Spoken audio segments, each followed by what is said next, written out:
Charlotte Holmes and the Locked Box by Sherry Thomas. Madame Gascoigne will be making sable biscuits for our afternoon tea, said Mrs. John Watson to her young friend, Miss Charlotte Holmes. Few things galvanized Miss Holmes as easily and consistently as rich, sweet confections. Of course, it wasn't easy to discern her excitement. The non-reactions in her repertoire were legion. But Mrs. Watson knew Miss Holmes well enough now to remark the momentary wistfulness in her wide, blue eyes. "I've never had sable biscuits. Madame Gascoigne has been wasted on me," said Mrs. Watson's wryly. She might have had an unconventional past, but her dining habits were terribly unadventurous. "I believe your appetite and sheer interest in every variety of food have given her a much-needed jolt of stimulation. Mr. Mears tells me she has been reading her collection of French cookery books in the servants' hall, a sight he had never seen before." Miss Holmes nodded solemnly. "That is welcome news. The French are very fond of butter and cream, and so am." The bell rang. It must be their client, Mrs. Gleason, who, according to the grandfather clock in the corner, was 10 minutes late to her appointment. Mrs. Watson answered the front door. Mrs. Gleason was a small, faded-looking woman of about 40, her face framed in a halo of frizzy, reddish hairs that had escaped the confines of her coiffure. Beyond her, the street was awash in rain, a solid downpour rather than the usual drizzle. "I'm sorry I'm so late. I can never seem to leave the house on time," said Mrs. Gleason breathlessly. "And sorry to bring rain inside." Mrs. Watson took her umbrella. "This is an English house. It doesn't mind a little rain around the periphery. Do please come up. Miss Holmes is waiting for you." "Miss Holmes? Is Mr. Holmes not home then?" "It's a bit complicated. I'll let Miss Holmes explain." Miss Holmes greeted Mrs. Gleason cordially and did the usual song and dance about her brother Sherlock's ill health. "But he is in the next room. We have set it up so that he can see and hear everything. And while he isn't well enough to receive guests, he will be able to convey to me his thoughts and deductions." "I see," said Mrs. Gleason uncertainly. "Would you like to know for certain that Sherlock's powers of observation and deduction are very much intact?" It was the question Miss Holmes asked all her clients. If they said yes, then Miss Holmes proceeded to lay out what she already knew of them by observation. Mrs. Gleason glanced at Mrs. Watson, as if hoping Mrs. Watson might tell her what to say. Mrs. Watson smiled as encouragingly as she could. It hurt her to see a grown woman so unsure of herself, of whether she even ought to have a firm opinion. I don't wish to give Mr. Holmes any extra trouble. It must be trying for him to be unwell." Miss Holmes rearranged the long, glossy ends of the big bow that sat low on her bodice.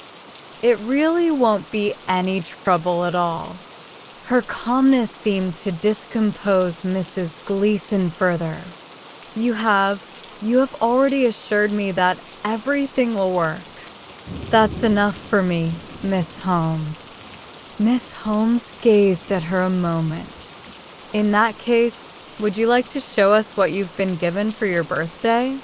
In Mrs. Gleason's letter seeking an appointment with Sherlock Holmes, she had written about a birthday present from a good friend that she couldn't open.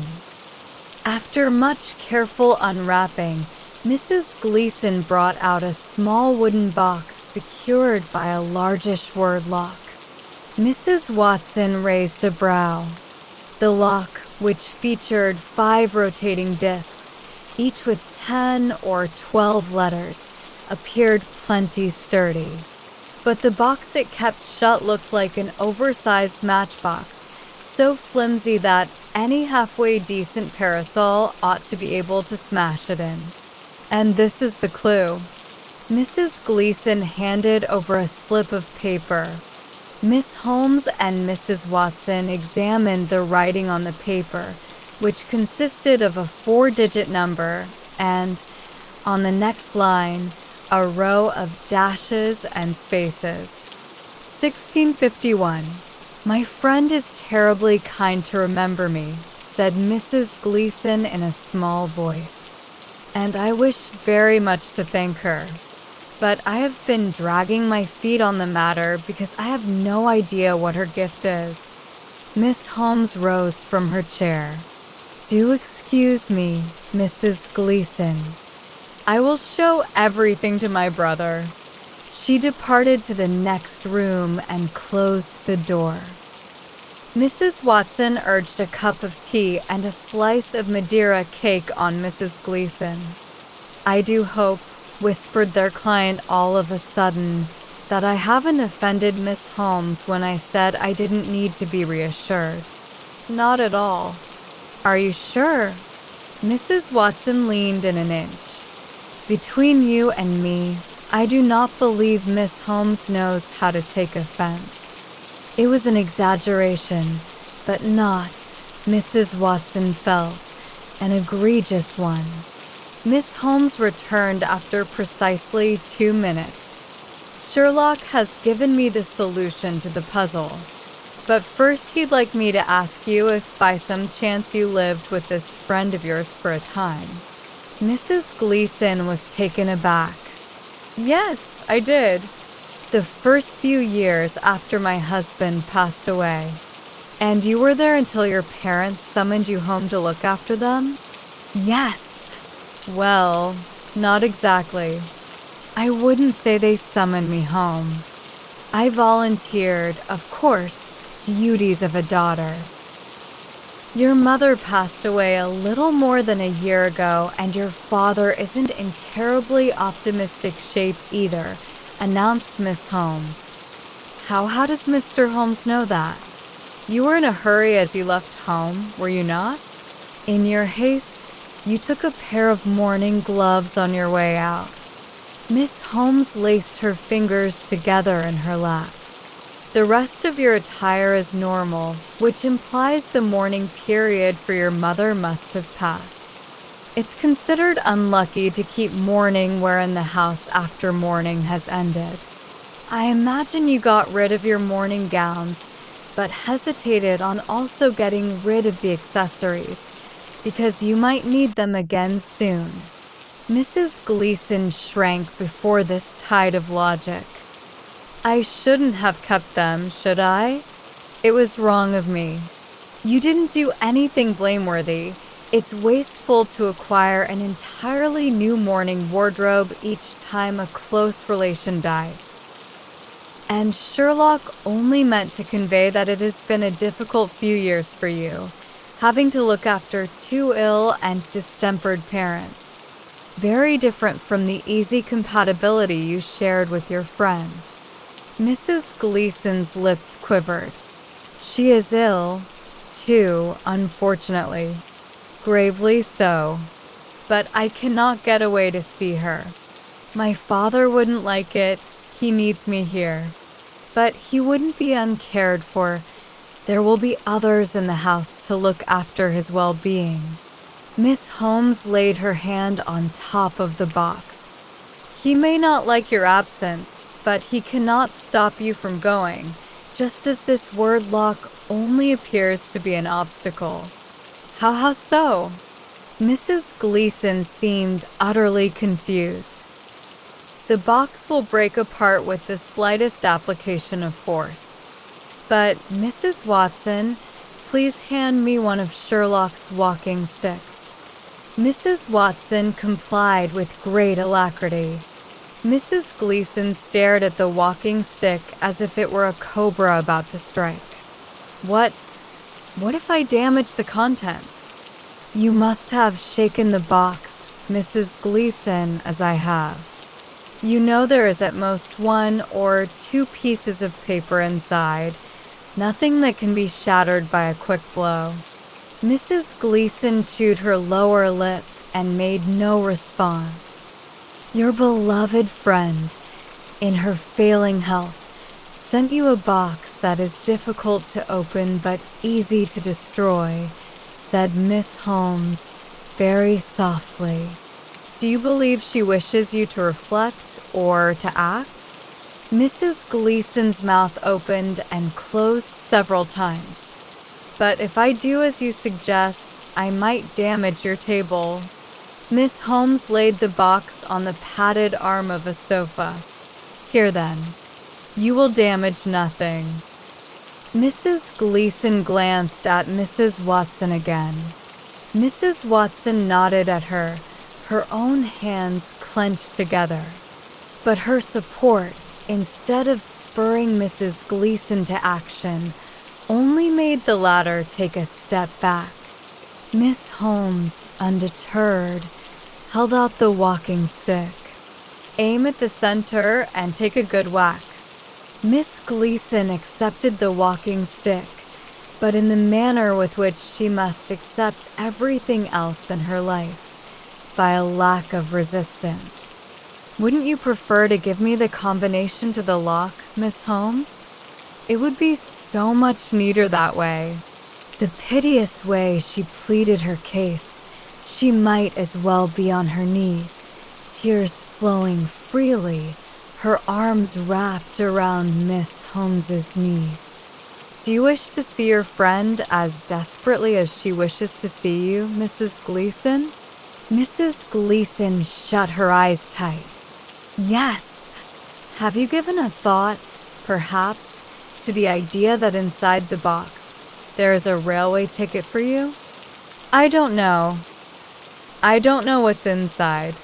What would you have done had she sent a ticket in an envelope? I don't know. I think you do. You would have thanked her and thanked her, then told her that you couldn't possibly go, that your father wouldn't hear of it. But the woman who ignores the lock, breaks the box, and puts her hand on the ticket inside, she will use that ticket. Do you wish to be someone who keeps the ticket and looks upon it with regret, or someone who goes on a journey? Mrs. Gleason shook.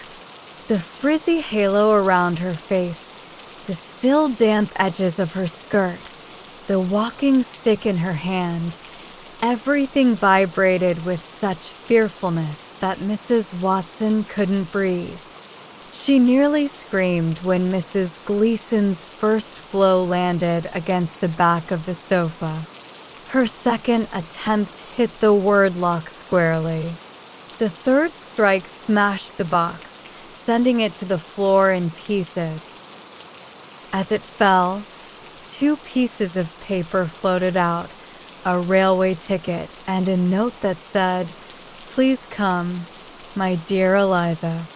Very careful, Mrs. Gleason set aside the walking stick. Then she picked up both the note and the ticket. "It's for 3 days hence," she murmured, panting as if she had fought 12 rounds in the ring. "I will go. I will not disappoint her again." After Mrs. Watson saw Mrs. Gleason out, she allowed herself a moment at the foot of the stairs to wipe away her tears. She returned to the parlor to see Miss Holmes collecting pieces of the box from the floor. "What of the lock? Did you solve the combination?" She smacked herself on the forehead. "But of course you solved the combination. That's how you knew there was a rail ticket inside." Miss Holmes pitched a 2-hand scoop of box fragments into a wastebasket. "My sister and I were both shameless snoops. It would seem I still am." Mrs. Watson picked up the clue again and studied it. 1651. A clue for the old lady, perhaps? Miss Holmes looked around. Where is she? Mrs. Watson laughed, delighted by the compliment. All right, a clue for your partner, Miss Holmes. All the letters in the solution happened to be Roman numerals. Mrs. Watson gasped. Of course, now it was so obvious. 1651 represented the total of all the numbers, and the groups of dashes gave the number of digits of each Roman numeral. The one in the leftmost spot was M for 1000, the rightmost I for 1. The 2-digit number must be 50, L in Caesar's day. The 2 3-digit numbers needed to add up to 600, so C and D, which meant the solution was either MCDLI or MCLI. The lock came undone obligingly. Mrs. Watson glanced at Miss Holmes. Did it cross your mind to simply open the lock for Mrs. Gleason? Of course. But she was meant to break the box, wasn't she? Miss Holmes was in front of the mirror by the door, fastening her hat. Let's go home. I'm ready for sable biscuits.